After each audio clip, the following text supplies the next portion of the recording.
Hello, FJL world. Hope everybody is doing well. Back with the FJL WhatsApp challenge by popular demand. We didn't have a chance to respond to the question that was asked a few weeks ago in the summer.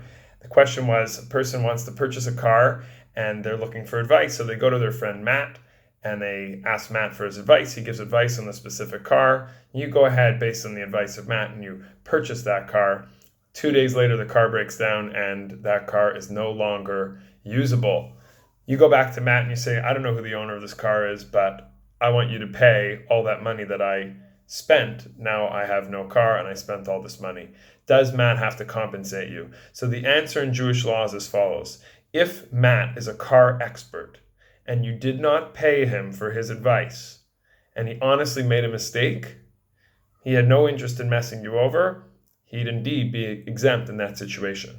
But if you paid him, he's taking responsibility for the advice that he gave and would have to indeed compensate you for the loss that you incurred on the purchase.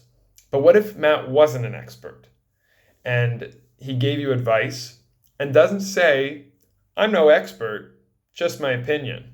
But he says it with authority. He says that this is what I think you should do, and you go ahead and act based on his advice. The law in that case would be that Matt has to pay you.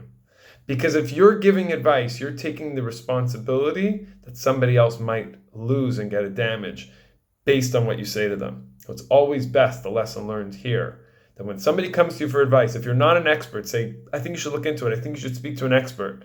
Just at the very least say, I'm only offering my opinion. I don't want to be responsible if something ends up happening to you as a result of the advice I gave.